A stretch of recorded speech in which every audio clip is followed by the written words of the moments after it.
עושה שלום במרומיו, הוא יעשה שלום עלינו ועל כל ישראל, ואמרו אמן. הוא עושה שלום במרומיו, הוא יעשה שלום עלינו ועל כל ישראל, ואמרו אמן. יעשה שלום, יעשה שלום, שלום עלינו ועל כל ישראל. יעשה שלום, יעשה שלום, שלום עלינו ועל כל ישראל. יעשה שלום, יעשה שלום, שלום עלינו ועל כל ישראל. יעשה שלום, יעשה שלום, שלום עלינו ועל כל ישראל. ఇశ్రాయేలీయుల మీద దేవుడు సౌలుని మొదటి రాజుగా నియమించాడు. సౌలు దేవుని మాట వినలేదు గనుక తదుపరి కాలంలో దేవుడు దావీదుని ఎన్నుకొని దావీదుని రెండవ రాజుగా నియమించాడు. దావీదు తర్వాత దావీదు కుమారుడైనటువంటి సొలొమోను రాజ్యాన్ని చేశాడండి. సొలొమోను రాజు అయిన తర్వాత 40 సంవత్సరాలు సొలొమోను రాజ్యాన్ని పరిపాలన చేశాడు. ఆ తరువాత ఆయన తన కాలంలో అనేకమైన కట్టడాలను కట్టాడు, గొప్పదైన దేవాలయాన్ని నిర్మించాడు. దాన్నే సాల్మన్ టెంపుల్, సొలొమోను దేవాలయం అంటారు. ఇవన్నీ చేసిన తరువాత సొలొమోను కాలం అయిపోయిందండి. సొలొమోను కుమారుడైనటువంటి రెహబాము ఆ తర్వాత రాజు అవ్వాలి. రెహబాము రాజు కాబోయేటువంటి దినాలలో ఆయనకి పట్టాభిషేకం చేయబోయేటప్పుడు ఇశ్రాయేలు పెద్దలందరూ కూడా కూడుకొని మరి రెహబాము దగ్గరికి రావడం జరిగింది. రెహబాము దగ్గరికి వచ్చి వాళ్ళు రాజుల మొదటి గ్రంథము 12వ అధ్యాయము 13వ వచనాన్ని చదువుతున్నాను చూడండి. అప్పుడు రాజు పెద్దలు చెప్పిన ఆలోచన నిర్లక్ష్యపెట్టి యవ్వనస్తులు చెప్పిన ఆలోచన చొప్పున వారికి కఠినముగా ప్రత్యుత్తరం ఇచ్చి ఇట్లు ఆజ్ఞాపించెను, నా తండ్రి మీ కాడిని బరువుగా చేసిన గాని నేను మీ కాడిని మరీ బరువుగా చేయుదును. నా తండ్రి చెబుకముతో మిమ్మల్ని శిక్షించిన గాని నేను కొరడాతో మిమ్మల్ని శిక్షించుదును. జనులు చేసిన మనవి రాజు ఈ ప్రకారము అంగీకరింపకపోయెను.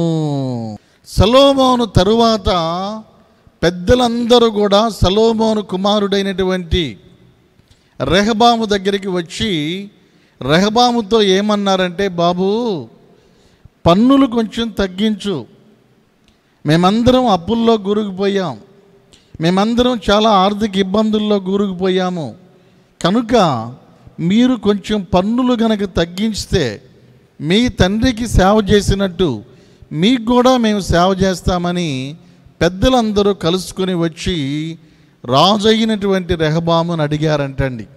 40 సంవత్సరాలు దావీదు ఏమైతే సంపాదించాడో, దావీదు సంపాదించిన ఆస్తిని, వెండి బంగారాలను అన్నిటిని కూడా తన కుమారుడైన సొలొమోను సగం కాలంలోనే 20 ఏళ్లలోనే మొత్తం ఖర్చు పెట్టాడు. ఎందుకంటే ఒకటి దేవాలయం కట్టాడు, తన కోసం నగర కట్టుకున్నాడు, ఇంకా తన భార్యలు, ఎంతమంది భార్యలయ్యా బాబు అంటే 700 మంది రాజకుమార్తెలు, 300 మంది ఉపపత్నులు, అందరికీ తల ఒక ఇల్లు కట్టిన ఎన్నిళ్ళు అయ్యా బాబు అంటే 1000 ఇళ్ళు. సొలొమోనుకి 1000 మంది భార్యలు ఎందుకండి? ఎందుకు సొలొమోను 1000 మందిని చేసుకున్నాడో అది కూడా చెప్తా వినండి. దావీదు యుద్ధములో నేర్పరి, ఎవరి మీదైనా యుద్ధం చేయగలడు. యుద్ధాలంటే దావీదుకు భయం లేదు. దావీదు సింహము లాంటి వాడు, ధైర్యవంతుడు, అన్ని చోట్ల యుద్ధాలు చేశాడు, యుద్ధము చేసి రాజ్యాన్ని నిలిపాడు. కానీ దావీదు కుమారుడైన సొలొమోనుకి యుద్ధం చేయడం రాదు, యుద్ధ విద్యలు నేర్చుకోలేదు. తెలివి కలిగినటువంటి వాడు. అందుకని ఏం చేశాడంటే చుట్టుపక్కల కనపడిన రాజ్యంలో కల్లా వెళ్ళిపోయి ఆ రాజుగారి కుమార్తెని పెళ్లి చేసుకున్నాడు. వాళ్ళతోటి మంచి సహవాసాన్ని మెయింటైన్ చేయాలని. రాజుగారి కుమార్తెని నేను వివాహం చేసుకుంటే, ఫరో కుమార్తెని నేను వివాహం చేసుకుంటే, పొరుగు రాజ్యాల వాళ్ళ కుమార్తెలని వివాహం చేసుకుంటే ఇక ఈయన మీదకి యుద్ధానికి ఎవరు వస్తారు? ఒకవేళ యుద్ధానికి వచ్చినా ఏంది నాన్న మా మీదకి యుద్ధానికి వచ్చావంటారు కదా వీళ్ళు. అందుకని యుద్ధాలు నివారించాలి అన్న ఉద్దేశంతో ఈ వివాహాలన్నీ చేసుకున్నాడు. మొత్తం మీద ఎలాగో అయింది. విపరీతంగా డబ్బులు ఖర్చు పెట్టాడు. నేను మళ్ళీ మీకు కూడా చెబుతున్నాను, విస్తారంగా ఖర్చు పెడితే దాని తదనంతరము ఆ పిల్లల బాధను అనుభవిస్తారు. దావీదు సంపాదిస్తే సొలొమోను ఖర్చు పెట్టాడు. మరి సొలొమోను తర్వాత వచ్చినటువంటి రెహబాం పరిస్థితి ఏంటి? తండ్రి ఖజానా ఖాళీ చేశాడు, డబ్బులేమీ లేవు. ప్రజలు అంటున్నారు పన్నులు ఎక్కువ వేస్తున్నారు బాబు, ఇన్ని పన్నులు వేయొద్దు అంటున్నారు. ఆ పెద్దలందరూ వచ్చి ఇతన్ని అడుగుతున్నారు. పెద్దలు రావడానికి సొలొమోను కారణం, పెద్దలు రావడానికి ఈ ఎక్స్ట్రా ఖర్చులు కారణం, పెద్దలు రావడానికి మొయ్యలేని బరువు సొలొమోను వాళ్ళ నెత్తి మీద పెట్టాడు. అప్పుడు వాళ్ళు వచ్చి ఇతన్ని అడిగారు, బాబు నువ్వు ఎలాగోకలాగా కాస్త పన్నులు తగ్గిస్తే మేము మళ్ళా నీకు లోబడి ఉంటాము, నీ తండ్రికి సేవ చేసినట్లే నీకు కూడా సేవ చేస్తామన్నారు. అప్పుడు ఇతను ఏమనాలంటే సరే అనాల్సింది పోయి, సరే పెద్దలందరిని అడిగి నేను నా సలహాదారులను అడిగి కనుక్కుంటానని చెప్పి రేపు రమ్మన్నాడు. మొదటి రాజుల గ్రంథం 12వ అధ్యాయం 7వ వచనం, వారు ఈ దినముననే నీవు ఈ జనులకు దాసుడవై వారికి సేవ చేసి మృదువైన మాటలతో వారికి ప్రత్యుత్తరం ఇచ్చిన యెడల వారు సదాకాలము నీకు దాసులగునని సలహా చెప్పారు. అంటే సొలొమోను రాజు కాలంలో ఉన్న మంత్రులు, సొలొమోను రాజు కాలంలో ఉన్న సలహాదారులు, ఈ మంత్రులు సలహాదారులు ఏం చెప్పారంటే, బాబు నువ్వు చిన్నోడివి, రెహబామా మేము చెప్పే మాట విను. ఇశ్రాయేలు పెద్దలందరూ వచ్చారు, వాళ్ళకి విరోధంగా మాట్లాడబాకు, వాళ్ళ మనసును బాధ పెట్టబాకు, వాళ్ళు తిరుగుబాటు చేస్తారు. ఆ వచ్చిన వాళ్ళతోటి మంచిగా వాళ్ళని రిసీవ్ చేసుకో, మృదువుగా మాట్లాడు, చక్కగా మాట్లాడి ప్రశాంతంగా మాట్లాడి వాళ్ళని గౌరవించి జాగ్రత్తగా సాగనంపు, నీవే రాజుగా ఉంటావని పెద్దలు సలహా చెప్పారు. పెద్దలు సలహా చెప్పిన తర్వాత ఇతను వెళ్ళి ఏం చేశాడంటే తన క్లాస్మేట్స్ని, తనతో కలిసి చదువుకున్నటువంటి వాళ్ళని, తన ఫ్రెండ్స్ దగ్గరికి వెళ్ళి అడిగాడు, మీ నాన్నకంటే ఎక్కువ బెంచు, మన ఖర్చులకు డబ్బులు ఎక్కువ ఎట్లా వస్తాయి అన్నాడంట. అప్పుడు తెల్లవారి పొద్దున్నే పెద్దలు వచ్చారండి, ఇశ్రాయేలు పెద్దలు. ఇతను ఏమన్నాడో తెలుసా? కఠినముగా మాట్లాడుతూ, నా తండ్రి మీ మీద కాడి బరువుగా చేశాడు, నేను దాన్ని ఇంకా బరువు చేస్తా. అంటే అర్థం ఏంటి? మా తండ్రి వేసిన పనుల కంటే ఎక్కువ పనులు వేస్తాను. నా తండ్రి చుబుకముతో మిమ్మల్ని శిక్షించాడు, నేను ఏకంగా కొరడా తీసుకుంటాను అన్నాడంట. వాళ్ళ కోపం వచ్చింది. ఇశ్రాయేలు పెద్దలందరూ వెళ్ళి ఇతను ఇలా మాట్లాడుతున్నాడేంటి, మనమంటే లెక్కలేదు, మన బాగోగులు ఇతనికి పట్టవా, మన క్షేమం ఇతనికి వద్దా అని ఇశ్రాయేలీయులందరూ కూడా రెహబాము మీద తిరుగుబాటు చేశారండి. రెహబాము అనేటువంటి సొలొమోను కుమారుడికి అనుభవం లేదు, బుద్ధి లేదు, పెద్దవాళ్ళు చెప్పిన మాటలు వినలేదు, సలహాదారులు చెప్పిన మాటలు వినలేదు. సలహాదారులు చెప్పిన మాటలు వినకుండా తన స్నేహితుల మాటలు విని ఇష్టానుసారంగా మాట్లాడాడు. దానిని బట్టి కలిసి ఉన్నటువంటి సంవత్సరాల తరబడి, తరాల తరబడి కలిసి ఉన్న ఇజ్రాయేలు దేశము 2 ముక్కలైపోయింది. 2 గోత్రాలు రెహబాము దగ్గర, 10 గోత్రాలు వేరే రాజుని యెరోబామును ఏర్పాటు చేసుకుని వెళ్ళిపోయారు. చూడండి, పెద్దవాళ్ళు చెప్పిన సలహాలు వినాలండి. అమెరికా అధ్యక్షుడు పక్కనే దైవ సేవకులుండి వారికి మంచి సలహాలు ఇస్తారు. నీవు కూడా భక్తి కలిగిన వాళ్ళని, నీవు కూడా అనుభవం కలిగిన వాళ్ళని, పెద్దవాళ్ళని, ఎక్స్పీరియన్స్ ఉన్న వాళ్ళని నీకు సలహాదారులుగా పెట్టుకొని ఏదైనా పని చేయబోయేటప్పుడు వాళ్ళ సలహా అడిగి ముందు వెనక ఆలోచించి అడిగేయాలి. ఈ రెహబాము చేసిన తప్పేందంటే పెద్దల మాట వినలేదండి. పెద్దలు వచ్చి చెప్పిన సలహా పాటించలా, రాజ్యము రెండుగా చీలిపోయి 10 గోత్రాల వాళ్ళేమో ఒకవైపు వచ్చారు, 2 గోత్రాల వాళ్ళు ఒకవైపు వచ్చారు. ఈ 2 గోత్రాల వాళ్ళని యోధా రాజ్యం అని పిలుస్తారు. వీళ్ళకి యెరూషలేము రాజధాని, హౌస్ ఆఫ్ జోదా. ఈ యోధా రాజ్యముగా పిలువబడేటువంటి వారు దక్షిణ రాజ్యము, వారు 2 గోత్రాలు, వీళ్ళకి రాజధాని యెరూషలేము. ఇక మిగిలిన 10 గోత్రాల వాళ్ళు ఉత్తర దేశంగా పిలువబడ్డారు, హౌస్ ఆఫ్ ఇస్రాయేల్ అని పిలిచారు. వీళ్ళకి సమరయ పట్టణం రాజధాని. 2 ముక్కలైపోయిన తర్వాత ఈ ఇస్రాయేలుగా పిలువబడిన దేశాన్ని మొదటిగా పరిపాలించినటువంటి వాడు ఎవరయ్యా అంటే యెరోబాము. ఇజ్రాయేలుకి మొదటి రాజు యెరోబాము. యెరోబాము తర్వాత 19 మంది రాజులు పరిపాలించారు. చివరి రాజు పేరు హోషేయ. ఇజ్రాయేలు దేశాన్ని మొత్తం 19 మంది రాజులు పరిపాలన చేశారు. 19 మంది చెడ్డోళ్లే, 19 మంది కూడా దైవ విరోధమైనటువంటి వాళ్ళే. అయితే యోధా దేశం ఉంది. యోధా దేశాన్ని 20 మంది రాజులు పరిపాలన చేశారు. మొదటివాడు సొలొమోను కుమారుడైన రెహబాము, చివరివాడు సిద్కియా. మొత్తము యోధా రాజ్యాన్ని 20 మంది పాలించారు. 20 మందిలో 8 మంది మంచివాళ్ళు, 12 మంది దుష్టులండి. వారు ముఖ్యంగా 3 తప్పులు చేశారు. ఈ విషయాన్ని వినాలి. ఏంటి 3 ముఖ్యమైన తప్పులంటే, మొదటిది, దేవుడు ఎవరినైతే ఉండనియ్యొద్దని చెప్పాడో దేవుడు ఉండనియ్యవద్దు అని చెప్పినటువంటి అన్యజాతి వారిని శేషంగా ఉండనిచ్చారు.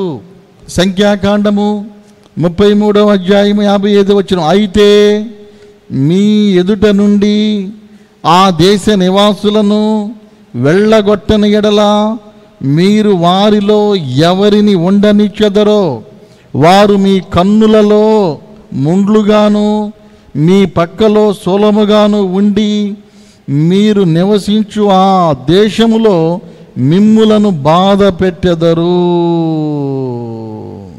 దేవుడు చెప్పిందేంటి? అందరినీ సమూలంగా నాశనం చేయండి. ఆ రోజుల్లో దేవుడు ఎవరినైతే నాశనం చేయమన్నాడో వారిని నాశనం చేయకుండా ఇశ్రాయేలీలు కానీ యూదులు కానీ ఉండనిచ్చారు. ఆ ఉండనిచ్చిన వారే ఈ రోజున భూమి మీద ఉన్న ఇశ్రాయేలు శత్రువులయ్యారు.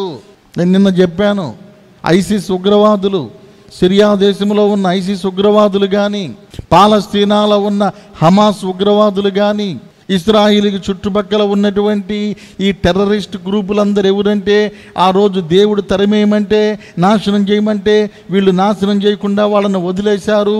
వాళ్ళు ఈరోజు లేచి వీళ్ళని నాశనం చేస్తున్నారు. వాళ్ళు చేసినటువంటి రెండో తప్పంటే, రాజుల మొదటి గ్రంథము 11వ అధ్యాయం 1వ వచనం, మోయాబీయులు, ఎదోమీయులు, అమ్మోనీయులు, సీదోనీయులు, హిత్తీయులు అను జనులు మీ హృదయములను తమ దేవతల దట్టు తిప్పుదురు గనుక వారితో సహవాసం చేయకూడదనియు వారిని మీతో సహవాసం చేయనీయకూడదనియు యెహోవా ఇశ్రాయేలులకు ఆజ్ఞ ఇచ్చి ఉన్నాడు.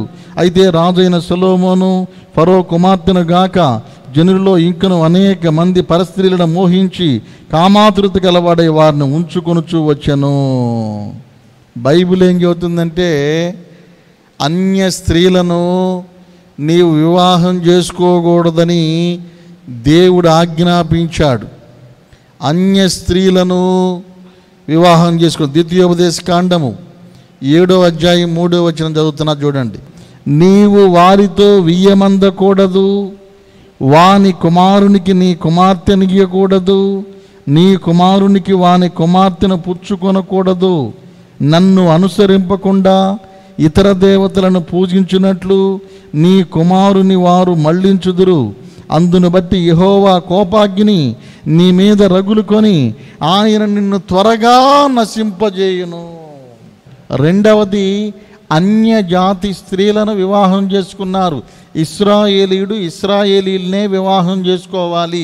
ఒకవేళ చేసుకోకుండా అన్యులను చేసుకుంటే వారి వలన వీరికి ప్రాణాపాయం ఉండిద్ది, భక్తి జీవితంలో ఫెయిల్ అయిపోతారు. ఎవరైతే మనుషులే కదా, మనం చేసుకుంటే ఏమైందంటే వాళ్ళ ఆచారాలు వేరు, వీళ్ళ ఆచారాలు వేరు, వాళ్ళ బుద్ధులు వేరు, వీళ్ళ బుద్ధులు వేరు, వాళ్ళ దేవుడు వేరు, వీళ్ళ దేవుడు వేరు, వాళ్ళ ప్రవర్తన వేరు, వీళ్ళ ప్రవర్తన వేరు, రెండూ కలవండి.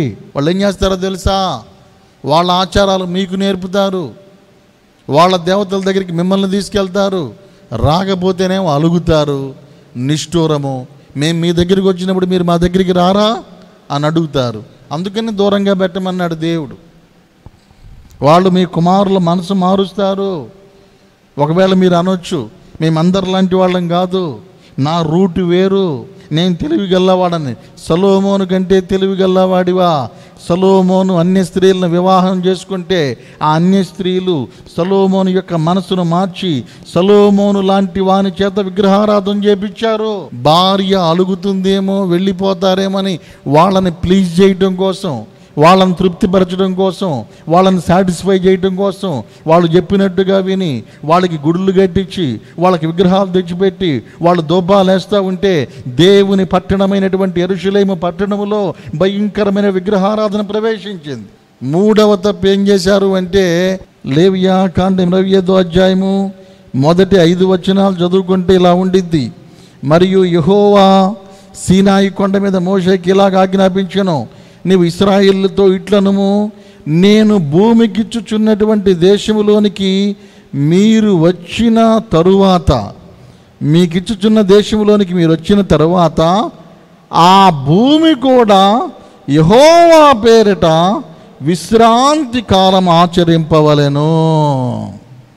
చాలామందికి విశ్రాంతి దినం తెలుసు. దేవుడు ఏం చెప్పాడంటే 6 రోజులు కష్టపడి పనిచేయి, 7వ రోజు విశ్రాంతి దినమని దేవుడు చెప్పాడు. అది మనుషులకి మాత్రమే కాదు, భూమికి కూడా. 6 సంవత్సరాలు పంట పండించుకొని 7వ సంవత్సరాన్ని నీవు విడిపించాలి, విడుదల చేయాలి. పంటకి 6 సంవత్సరాలు పంట పండించి 7వ సంవత్సరం ఏం చెయ్యాలి? భూమికి విశ్రాంతి ఇవ్వాలి. 4వ వచనం 25వ అధ్యాయం లేవికాండం 4వ వచనం. 7వ సంవత్సరము భూమికి మహావిశ్రాంతి కాలము, అనగా యెహోవా పేరిట విశ్రాంతి సంవత్సరముగా ఉండవలెను. అందులో నీ చేను విత్తకూడదు, నీ ఫలవృక్షముల తోటలను శుద్ధిపరచకూడదు. అంటే 6 సంవత్సరాలు భూమిని పండించాలి. 7వ సంవత్సరం ఏం చేయాలంటే భూమికి విశ్రాంతి కాలము. ఆ సంవత్సరం ఇంకేం పంట లేకుండా అలానే ఉండిపోవాలి అది. కానీ ఇశ్రాయేలు ప్రజలు 6 సంవత్సరాలు పండించారు, 7వ సంవత్సరం పండించారు, 8వ ఏడు పండించారు. భూమికి విశ్రాంతిని ఇలా, విశ్రాంతి దినాన్ని పరిశుద్ధంగా ఆచరించాలి. విశ్రాంతి దినానికి దేవుడు ఎంతో ప్రిఫరెన్స్ ఇచ్చాడు. విశ్రాంతి దినము చాలా ముఖ్యము. 6 రోజులు నీ కొరకు, 1 రోజు దేవుని కొరకు. 6 దినాలు నువ్వు కష్టపడి పనిచేసుకో, 7వ దినము దేవుని దగ్గర ఉండాలి. నువ్వు పంట విషయంలో కూడా 6 సంవత్సరాలు భూమిని పండించాలి, 7వ సంవత్సరం భూమికి విశ్రాంతి ఇవ్వాలి అన్నది దేవుని ఆజ్ఞ. ముఖ్యంగా ఈ రాజులు చేసిన 3 తప్పులు. మొదటి తప్పు ఏంటంటే శత్రువులను పూర్తిగా నాశనం చేయలా. రెండో తప్పు ఏంటంటే అన్య స్త్రీలను వివాహం చేసుకున్నారు. మూడో తప్పు ఏంటంటే విశ్రాంతి సంవత్సరాన్ని ఆచరించలేదు. ఈ 3 తప్పులు చాలా భయంకరమైనటువంటి తప్పులుగా దేవుడు ఎంచాడు. ఇవే కాకుండా ఇంకా చాలా తప్పులు చేశారు. 2వ దినవృత్తాంతాల గ్రంథం. ఇవి కాకుండా ఇంకో 3 తప్పులు దీనికి సంబంధించినవే, కానీ మీకు క్లారిటీ కోసం చెబుతున్నా. 36వ అధ్యాయం 8వ వచనం. 36వ అధ్యాయము 8వ వచనం. యెహోయాకీము చేసిన ఇతర కార్యములను గూర్చియు, అతడు హేయ దేవతలను పెట్టుకొనుటను గూర్చియు. అబ్బా, ఏం చేశారంట?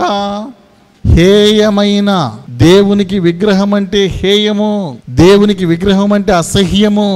ఇశ్రాయేలీలు ఏం చేశారు? హేయమైన విగ్రహాలు పెట్టుకున్నారు. 36:12లో ఇక్కడ ఏమన్నా చూసారా? అతడు తన దేవుడైన యెహోవా దృష్టికి చెడుత నడత నడుచుచు ఆయన నియమించిన ప్రవక్త అయిన ఇర్మియా మాట వినలేదు. దేవుడు ప్రవక్తలను పంపిస్తే ఆ ప్రవక్తల మాట వినలా. దేవుడు నీ కొరకు దైవ సేవకులను పంపిస్తాడు. దైవజనులు వచ్చి నిన్ను హెచ్చరిస్తూ ఉంటారు. దేవుని సేవకులు వచ్చి హెచ్చరించినప్పుడు వారి మాట వింటే నీకు మేలు. అదేవిధంగా దేవుడు ఇర్మియా లాంటి ప్రవక్తలను ఇశ్రాయేలు దేశానికి పంపించాడు. ఇర్మియా లాంటి ప్రవక్తలను పంపించినప్పుడు వాళ్ళ ఆ ప్రవక్తల మాట వినలేదండి. 16వ వచనం, పెందల కడనే లేచి ఆయన తన ప్రవక్తలను పంపుచూ వచ్చినను వారు దేవుని దూతలను ఎగతాళి చేయుచు ఆయన వాక్యములను తృణీకరించుచు ఆయన ప్రవక్తలను హింసించుచు రాగా నివారింప శక్యము కాకుండా యెహోవా కోపము ఆ జనుల మీదకి వచ్చెను. మొదట ఏం జరిగింది? విగ్రహారాధన చేస్తున్నారు. రెండవది ఏం జరిగింది? ప్రవక్తలు వచ్చి తప్పని చెబితే వాళ్ళ మాట వింటల్లా. వినందుగాక దేవుని వాక్యాన్ని తృణీకరిస్తూ ప్రవక్తలను అపహాసం చేస్తూ దేవునికి భయంకరమైన కోపం పుట్టించారు. దేవునికి ఎంత కోపం అంటే ఇక ఎవరూ ఆపలేనంత కోపము, పట్టలేనంత కోపము, నివారించలేని కోపం వచ్చిందని ఈ 2వ దినవృత్తాంతాల గ్రంథం 36:16లో ఉంది. ఇలాగూ రాజులను నియమించుకొని అందరి రాజులు పాపంలోనే ఉన్నారండి. ఇశ్రాయేలు దేశాన్ని 19 మంది రాజులు పరిపాలన చేశారు. 19 మంది దుర్మార్గులే, 19 మంది విగ్రహారాధికులే, 19 మంది దేవుడిని ఎరగనోళ్లే, 19 మంది భక్తి జీవితాన్ని పాడు చేసుకున్నోళ్లే. ఒక్కడన్నా మంచోడు లేడు. సరే, యోధా దేశంకి వెళ్ళి చూస్తే యోధా దేశాన్ని 20 మంది రాజులు పరిపాలన చేశారు. ఈ 20 మందిలో చివరివాడు సిద్కియా. ఈ 20 మందిలో 8 మంది మాత్రం దేవునికి అనుకూలంగా నడిచారు. మిగతా 12 మంది ఇశ్రాయేలు రాజులు చేసినట్టే భయంకరమైన పాపము చేశారు. పాపం పెరిగిపోయిందండి. పాపం ఎక్కువైపోయింది. పాపము ఎక్కువైపోయి దేవునికి కోపం వచ్చింది. పాపం ఎక్కువైపోయి దేవునికి కోపం వచ్చినప్పుడు దేవుడు ఏం చేశాడో తెలుసా?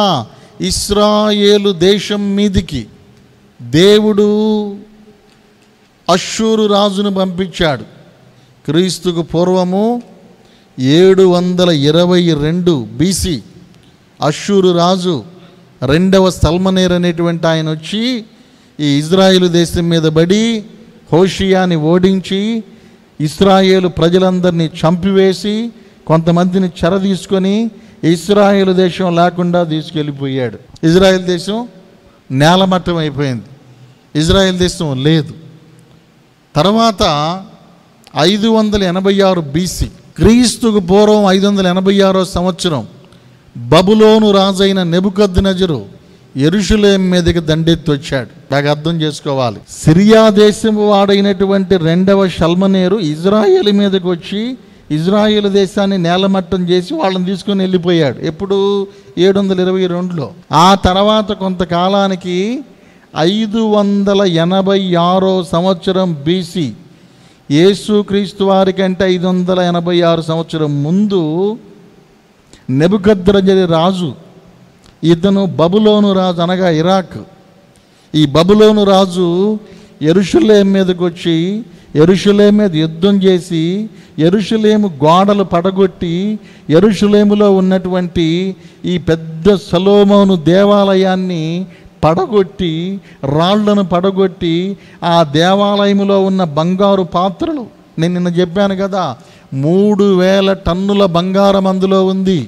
సొలొమోను రాజు 7 సంవత్సరాల్లో కట్టినటువంటి దేవాలయాన్ని కొద్ది రోజుల్లోనే పడగొట్టి రాయి మీద రాయి లేకుండా చేసి దాన్ని అగ్ని చేత కాల్చివేసి అందరినీ చంపివేసి దేవాలయంలో ఉన్న బంగారం అంతా దోచుకొని బబులోను దేశానికి తీసుకెళ్ళిపోయాడు.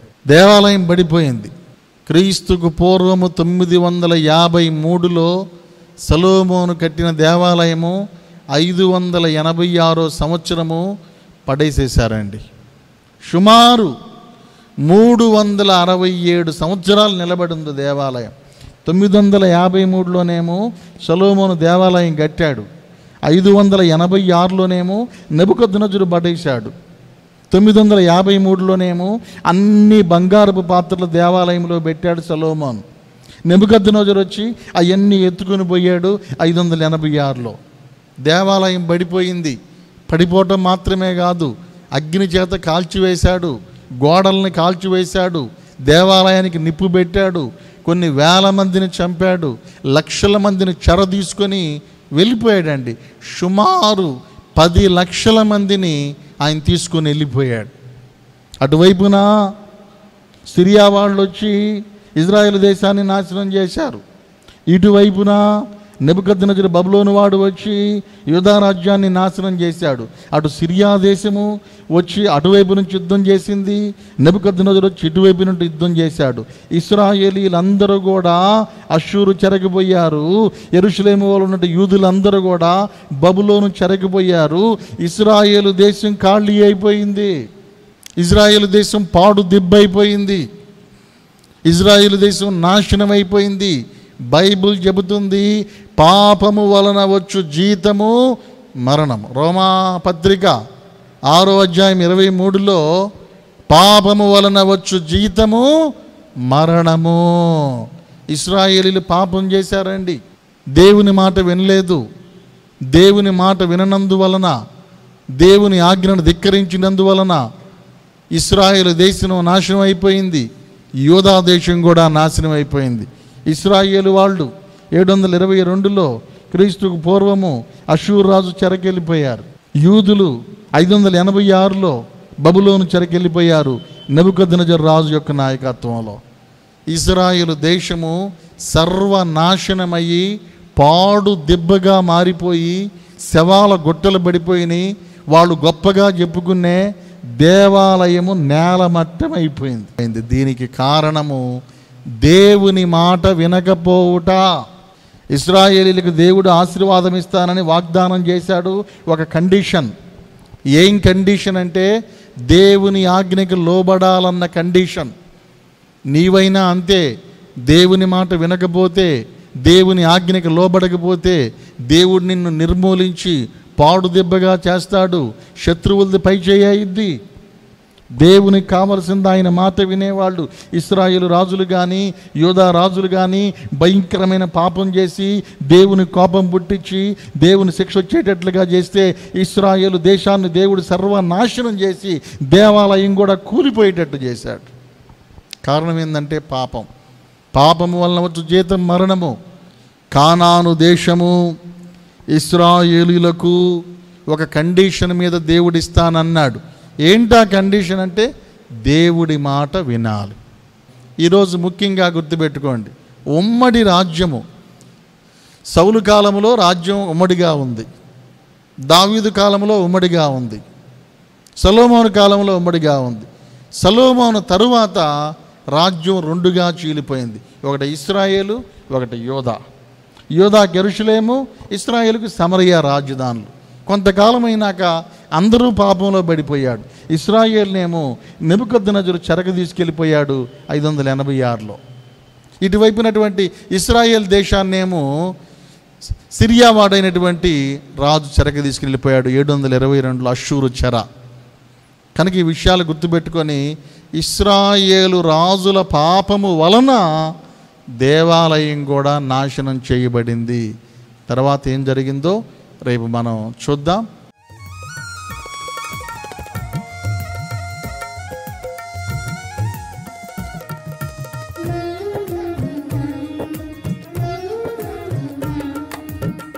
జీవము కంటే ఉత్తమమైనది సర్వోన్నతుడా నీదు కృపా.